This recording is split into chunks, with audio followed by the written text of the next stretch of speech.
안녕하십니까. 외과 의국장 3년차 고아입니다. 그 시스템 문제로 우선 조금 늦어진 점 양해 부탁드립니다. 2022년 11월 7일 월요일 서지컬 세미나 시작하겠습니다. 오늘 발표는 2년차 최우람 선생님, 이민지 선생님께서 토픽 리뷰 및 서지컬 세미나에 대해 발표할 예정이며 최우람 선생님은 일산병원에 있어서 웹엑스로 연결하도록 하겠습니다. 먼저 일산병원 장지영 교수님께서 지도해 주신 2년차 최우람 선생님의 발표 있겠습니다. 혹시 PPT 보이시나요? 네, 잘 들립니다. 그 화면 PPT 보이나요, 선생님?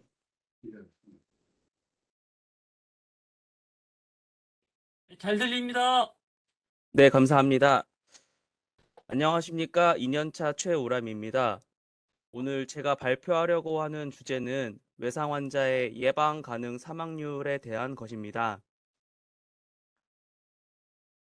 예방 가능 사망률이란 외상 환자의 질적 평가를 위해 시행하는 평가이며 전체 외상 사망 환자 중 적절한 시간 안에 적절한 병원으로 이송되어 적절한 조치를 받았다면 살 수 있었을 환자의 비율로 정의합니다. 아래의 수식처럼 전체 외상 환자 중 예방 가능한 사망 환자 수와 잠재적으로 예방 가능한 사망 환자 수의 비율입니다. 외국에서는 1960년대부터 외상 환자의 진료의 질을 평가하기 위해 이 개념을 도입했으며 우리나라에서도 권역 외상센터의 지정 이후 외상 환자의 질적 평가에 대한 관심도가 올라가면서 객관적 평가를 위해 사용하고 있습니다. 외상센터의 2012년도에 전국적으로 35.2%였던 예방 가능 사망률은 17년도에는 19%로 줄어들었고 19년도에는 15.7%까지 감소 추세에 있습니다. 이 연구는 지금까지 권역 외상센터에서만 조사하던 예방 가능 사망률을 권역 외상센터가 아닌 병원에서 계산하였으며 이를 통해 권역 외상센터가 아닌 병원에서의 외상팀 도입 전후 외상 환자의 예방 가능 사망률을 비교해 보았습니다. 본 연구는 2019년부터 2021년까지 일산병원의 외상으로 내원한 총 2,174명을 대상으로 시행하였으며 그중 사망 환자 52명에 대해 외과 전문의 4인으로 구성된 사망사례 검토위원회를 통해 리뷰하였습니다. 52명 중 6명은 외상이 아니라 제외하였고 총 46명에 대해 예방 가능성 평가가 이루어졌습니다. 리뷰 양식은 다음과 같았으며 각 환자의 케이스에 대한 세심한 검토를 위해 총 4회에 나누어 회의를 진행하였고 외과 전문의 4인의 만장일치로 의견을 도출하여 합의하였습니다. 예방 가능성 평가는 다음의 4가지 분류로 나누어 진행하였습니다. 각각 preventable, possibly or potentially preventable, non-preventable, non-preventable but with care that could have been improved로 명하였습니다. 예방 가능한 사망의 경우 약자로는 P로 줄였으며 적절한 조치가 취해진 경우 사망을 예방할 수 있었지만 사망한 경우이며 잠재적으로 예방 가능한 사망의 경우 PP라고 줄였으며 적절한 조치가 취해진 경우에 잠재적으로 사망을 예방할 수 있었던 사망입니다. 예방할 수 없는 사망의 경우 최적의 관리로도 생존할 수 없는 부상과 후유증을 가진 케이스들이며 예방할 수 없지만 조심하면 개선될 수 있었던 케이스들 NPCI라고 하며 진료 과정 중 케어가 문제이거나 에러가 확인되었지만 이로 인해 사망이 초래되지 않은 케이스를 의미합니다. 연구 결과입니다. 사망 환자의 특성은 다음 표와 같았습니다. 나이, 성별, 그리고 다음과 같았고 penetrating 트라우마가 아닌 모두 블런트 트라우마 케이스였습니다. 객관적인 평가를 위해 ISS, RTS 및 트리스로 수치화하였는데 간단하게 설명을 하게 된다면 AIS라고 이제 우리 몸을 6가지의 이제 분류로 나누어서 6가지 분류로 나눠서 점수화하는 AIS 점수가 있고 이를 통해 ISS라고 아나토미컬리 스코링 시스템을 통해 이제 객관화할 수 있습니다. 6개의 바디 시스템에 대해 제곱값을 합하여 정하는 시스템으로 26점이면 25점 이상의 분류를 있을 때 시비어리티가 어느 정도 있다고 판단할 수 있습니다. RTS는 Revised Trauma Score로 피지올릭한 베이지드 스코어고 여기 나와 있는 그 바이탈 사인 GCS 스코어를 통해서 이제 점수화를 하게 됩니다. 높을수록 생존 확률이 더 높아지는 것이고 이 두 개를 합쳐서 트리스 스코어라고 하며 이 두 개 합쳐서 생존율을 종합적으로 평가하는 지표입니다. 외상 환자의 사망 원인은 다음과 같았으며 NP 그리고 NPCI 그리고 PP 플러스 P 군의 차이는 해당 표와 같았습니다. 다음 표는 외상팀이 있기 전과 후의 예방 가능 사망률을 비교한 것입니다. 외상팀이 있기 전에 비해 외상팀이 갖춰진 후 27%에서 4.2%까지 줄어든 것을 확인 가능하며 P-밸류는 0.021로 의미 있는 결과가 나왔습니다. 예방 가능한 케이스의 수가 감소한 반면 NPCI의 케이스 수가 늘었으며 에러의 비율은 줄어들었습니다. 다음은 에러의 타입 및 빈도를 나타낸 표입니다. 가장 빈번했던 에러는 수열 지연이었으며 그 다음 라인 매니지먼트의 오류였습니다. 그 외에 데미지 컨트롤 서저리가 늦어진 경우, DVT 예방을 제대로 하지 않은 경우, 감염 징후가 있을 때 컬처를 시행하지 않거나 적절한 항생제로의 변경을 하지 않은 경우들이 있었습니다. 다음은 에러가 발생했던 장소에 대한 빈도이며 응급실에서 가장 많은 에러가 있었고 ICU 및 워드에서는 각각 동일한 케이스가 보고되었습니다. 디스커션입니다. 데이터를 분석하면서 가장 많았던 에러는 방금 전에도 설명드렸던 딜레이드 트랜스퓨전 그리고 라인 매니지먼트 오류, DVT 예방 실패 등이었습니다. 예를 들면 ATLS 클래스 2의 얼리 헤모로직 쇼크에서 수혈이 지연되는 경우이거나 18게이지 페리페럴 라인 트라이 없이 센트럴 라인 먼저 시도하여 불필요한 라인에 의한 컴플리케이션이 생긴 경우들이 있었으며 이러한 에러의 종류, 발생 빈도 및 발생 장도에 대한 데이터는 아주대학교 병원이나 길병원 등 권역 외상센터에서 분석하여 연구된 에러의 데이터 양상과 비슷하였습니다. 또한 앞서 말씀드렸던 전국적으로 조사된 예방 가능 사망률은 12년도, 17년도, 19년도에 비해 시리얼하게 감소하는 추세였고 일산병원에서 도출한 3년간의 데이터로는 15.2%로 유의미한 결과를 얻을 수 있었습니다. 이 연구는 후향적 단일 기간 연구라는 점에서 한계가 있었습니다. 또한 사망사례 검토위원회 구성 4명 모두 GS 전문의로 이루어져 있는데 외상의 특성상 외과만 의견을 도출하는 것보다는 신경외과, 정형외과, 흉부외과 또는 응급의학과 전문의도 함께 패널에 참여하여 의견을 나눈다면 좀 더 건설적인 방안으로 나아갈 수 있을 것 같습니다. 이 연구는 권역 외상센터가 아닌 병원에서 의미 있는 예방 가능 사망률 데이터를 도출하였고 이를 통한 퀄리티 컨트롤 그리고 피드백이 가능해짐으로써 병원의 시스템적 발전 및 의료진 교육에 많은 도움을 줄 수 있습니다. 또한 실제로 외상팀 도입이 외상 환자의 진료에 있어 많은 장점이 있음을 객관적인 데이터를 통해 확인할 수 있었습니다. 따라서 이 연구 자료를 통해 권역 외상센터가 아닌 병원에서도 예방 가능 사망률을 계산하여 환자 진료의 진료적 관리 및 피드백이 가능하며 외상팀이 갖춰진 뒤 예방 가능 사망률이 현저하게 줄어든 것을 확인할 수 있었습니다.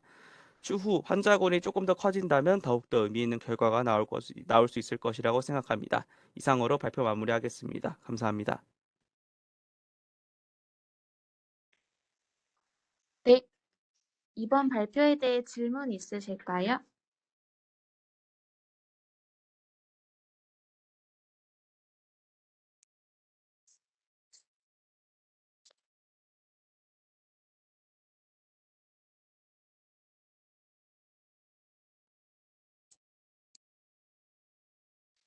네, 그래서 일단은 저희 일산병원 자체가 이제 저희가 장지훈 교수님이 2020년도에 온 이후로부터 이제 외상팀이 생기고 외상 환자들을 조금 체계적으로 이제는 보기 시작을 하였고 이제는 그래서 전후로 이제는 1년 6개월과 16개월간 전후로 비교를 하여가지고 이제 외상 시스템 자체가 이제는 도입이 되면서 예방 가능 사망률을 감소하는 것을 확인해서 이제 외상 환자들의 이제는 질적인 퀄리티 컨트롤이 되는 것을 확인하기 위해서 저희가 이 논문을 연구를 진행을 하였고요.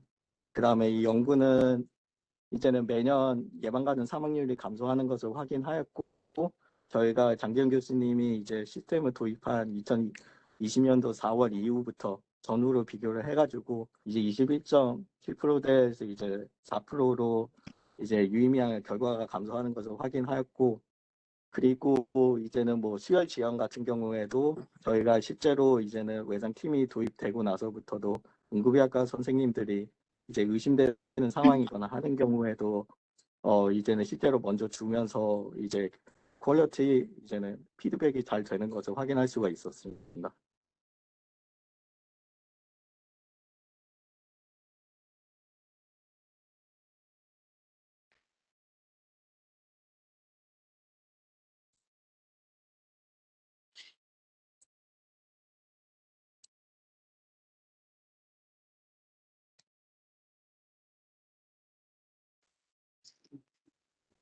네, 전 3년차 고아입니다. 최우람 선생님께 질문 드리도록 하겠습니다. 그 발표 중에 에러에서 프리 허스피털에 에러가 2케이스 있었는데 혹시 이런 건 어떤 경우였는지 알 수 있을까요? 그게 알면은 예방을 어떻게 해야 될지 고민을 해보고 싶고, 또 그 수혈 지연이 된 케이스 중에 뭐 어느 정도 지연이 된 거를 수혈 지연이 됐다고 정의할 수 있는지도 궁금합니다.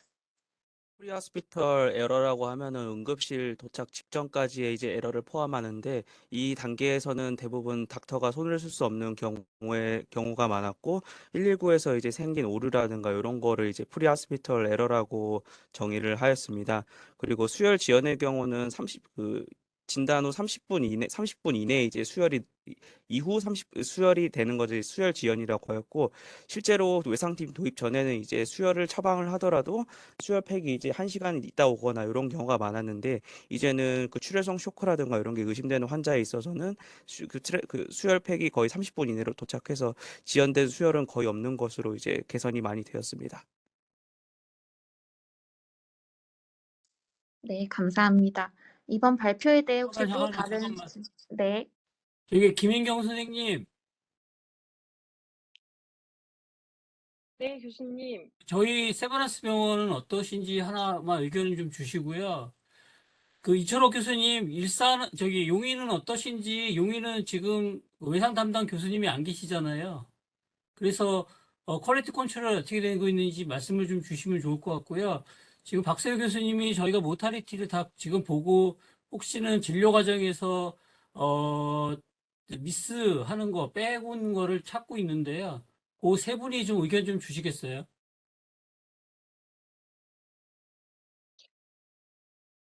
네, 먼저 제가 김인경입니다. 제가 먼저 말씀드리겠습니다.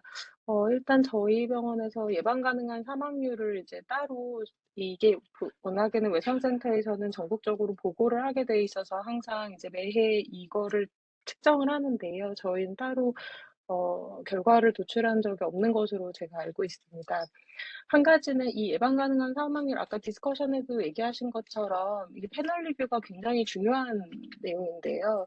이 패널을 그냥 경험이 얼마나 많은 GS 서전이 하셨는지 그 부분에 대해서 조금 코멘트를 드립니다. 사실 뭐 전문의라고 하더라도 전문의 직후에 이제 그런 GS 서전들이 레지던트를 막 마친 GS 서전들이 이걸 평가하는 것이 과연 올바르게 평가가 됐을 것이라는 것은 조금 어, 예상하기가 좀 어려울 것 같습니다. 그래서 그런 부분들을 조금 다시 리뷰를 해보시는 것이 좋을 것 같고요. 그다음에 한 가지는 외상팀에 대해서 외상팀 전과 외상팀 후에 시스템이 어떻게 변화하였는지 지금 그 부분에 대한 설명이 없어서 저희가 청중으로서 조금 이해가 잘 안 되는 부분이 있었던 것 같습니다. 그래서 그 부분에 대해서 코멘트 드리고, 저희 같은 경우 지금 예방 가능한 사망률을 저희 병원 단위로 낸 적은 없는 것으로 알고 있습니다. 네, 감사합니다. 근데 지난번에 김인경 교수님 저희 그 ICU 전담 지금 김인경 선생님 역할 하시는 거가 하시기 전하고 하신 다음하고 분석한 자료가 있는 것 같은데요. 그거에 대해서 잠깐 네. 언급해 주시겠어요?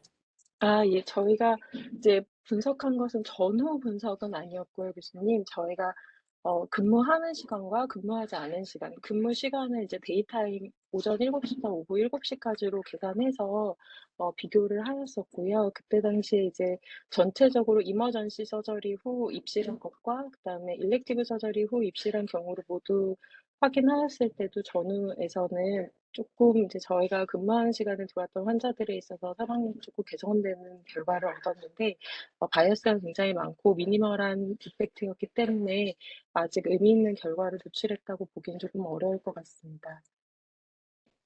네, 감사합니다. 그럼 용인은 어떻게 진행하고 계신가요?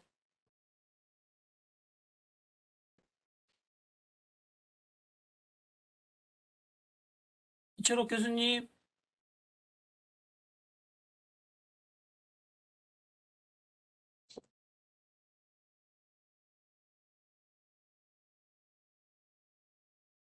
최문석 교수님 혹시 용인 얘기해 줄 수 있나요? 네, 최문석입니다. 제가 지금 동의서 받는 중이라 영상을 보여드리지 못해서 죄송합니다. 저희는 지금 ACS 팀을 운영하기로 계획을 하고 있는데 3명의 TO를 받아서 진행 예정이었습니다. 근데 아직 지원자가 없어서 지금 ICU는 각 파트별 교수들이 직접 콜을 받고 운영하고 있습니다, 선생님. 그러면 혹시 박세호 선생님 전반적인 코멘트 한 번만 주시겠습니까? 네, 박사입니다.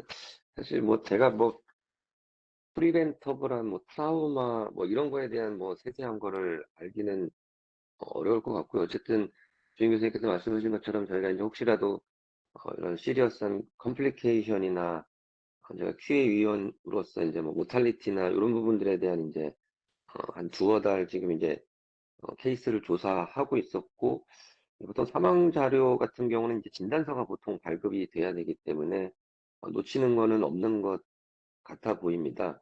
그래서 의국장 선생님이 한 달 이렇게 이제 매주 간격으로 이렇게 조사했던 케이스와 크게 이제 차이가 없는 것을 발견을 하였는데 이제 그 좀 시리어스한 이제 컴플리케이션 같은 경우는 좀 이제 여러 이제 전공의 선생님들이 각각 이제 차트나 기록이나 이제 이런 부분들을 통해서 저희가 이제 수합되는 부분들이 있기 때문에 그런 부분들에 대한 뭐 좀 관심이 좀 떨어지면 아무래도 누락될 수 있는 가능성은 좀 있는 것 같고 그 부분에 대해서는 조금 더 관심을 가져주시기를 부탁드리면서 사실 뭐 전반적으로 제가 이렇게 아직까지는 이런 어, 주제에 대해서 프리벤터블한 어떤 트라우마만에 대해서는 조금 저희도 좀 한번 다시 한번 파악 한번 해보도록 하겠습니다.